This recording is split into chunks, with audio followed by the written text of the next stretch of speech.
mempresentasikan mengenai sprain ankle atau cedera sprain ankle. Di mana apa itu cedera sprain ankle? Sprain ankle atau keseleo yaitu ligamen pada pergelangan kaki mengalami robekan atau peradangan sehingga terjadinya ketidakstabilan pada pergelangan kaki atau pada sendi, yang dimana melibatkan tiga ligamen di dalamnya, yaitu yang pertama ada ligamen ATFL atau anterotalofibular ligamen, yang kedua ada PTFL atau ligamen posterotalofibular ligamen, ketiga ada calcaneotalofibular ligamen. Selanjutnya kita masuk kepada ciri dan ciri serta gejala sprain ankle, yang dimana ketika seseorang itu disebut atau dikatakan terkena cedera sprain ankle, ada terjadinya yang pertama yaitu dolor, yang dimana pasien merasakan nyeri pada pergelangan kaki, lalu dilanjutkan dengan adanya rubor, yaitu kemerahan pada pergelangan kaki yang disertai dengan tumor atau pembengkakan. Lalu pada bagian pergelangan kaki yang lesi tersebut akan terjadinya kalor, yaitu terasa hangat, yang dimana yang sudah pasti ketika seorang tersebut terkena sprain ankle akan terjadinya keterbatasan ruang gerak. Selanjutnya kita masuk kepada macam-macam grade pada sprain ankle. Pada grade pertama, struktur ligamen grade 1 ini akan mengalami peradangan, lalu adanya titik-titik seperti sebesar air mata, yang dimana pasien tersebut akan merasakan nyeri ringan serta bengkak sedikit pada bagian kaki. Lalu fungsi pada pergelangan kakinya itu masih ada, yaitu masih bisa berjalan. Selanjutnya kita masuk pada grade yang kedua, yang dimana struktur ligamen tersebut mengalami robek sebagian. Lalu si pasien ini merasakan adanya bengkak serta nyeri sedang, yang dimana sudah mulai terjadinya kehilangan sebagian fungsi pada pergelangan kaki, yaitu akan merasakan contohnya pada saat berjalan itu terguncang.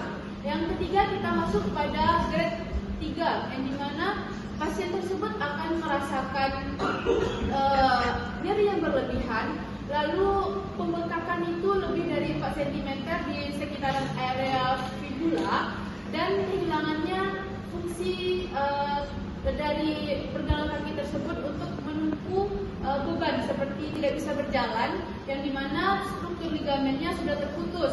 Kita masuk kepada lokasi cedera. Pada lokasi cedera sprain ankle ini ada 3, yang dimana lateral ankle sprain, yang dimana melibatkan posisi ligamen yang terkena itu ada anterotalofibular ligamen, yang kedua adanya posterotalofibular ligamen, serta pada ligamen calcaneotalofibular.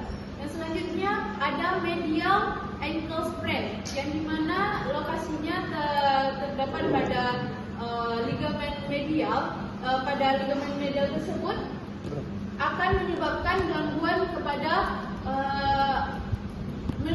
terjadi gangguan kepada kompleks ligamen deltoid. Selanjutnya ada pada high ankle sprain yang terjadi pada anterior inferotalofibular serta posterior inferotalofibular. Selanjutnya kita masuk kepada mekanisme sprain ankle, yang dimana terjadi inversi pada ankle, yaitu ligamen lateral anterotalofibular tersebut mengalami gangguan, yaitu kaki bergulir keluar secara berlebihan. Pada infeksi pada sprain ankle yang mengalami eversi berlebihan, yaitu kaki bergulir ke dalam, sehingga menyebabkan gangguan pada ligamen kompleks deltoid.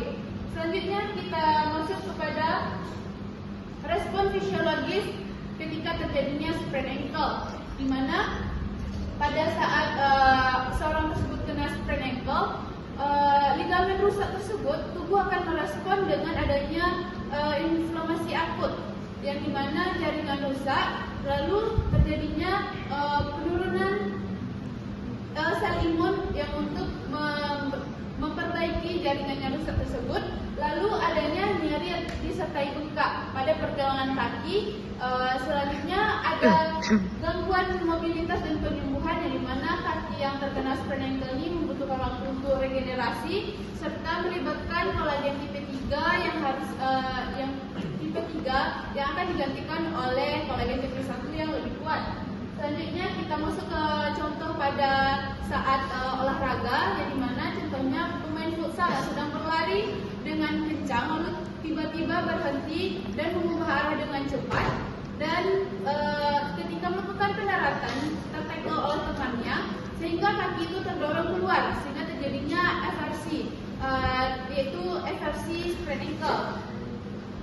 Selanjutnya ada beberapa faktor yang menyebabkan terjadinya sprain ankle. Yang pertama ada biomekanis, yaitu otot kehilangan keseimbangan serta ligamen yang tidak fleksibel akan terjadinya keseleo. Lanjut ada dorsifleksi defisit, yaitu kurangnya keterbatasan gerak pada mengangkat kaki yang melibatkan buruknya saat pendaratan. Selanjutnya kita masuk kepada biomekanika lari atau melompat yang salah, ketika seseorang tersebut tidak menangkap kaki dengan baik akan terjadinya sprain ankle. Lalu adanya permukaan yang tidak datar atau licin, beraktivitas pada lingkungan yang datar atau tidak licin akan membuat seseorang terkena sprain ankle. Yang selanjutnya ada penggunaan sepatu yang tidak baik, contohnya saat berolahraga tersebut menggunakan sepatu yang lebih tinggi atau terlalu datar, serta yang terakhir adanya kontak fisik, yang dimana biasanya terjadi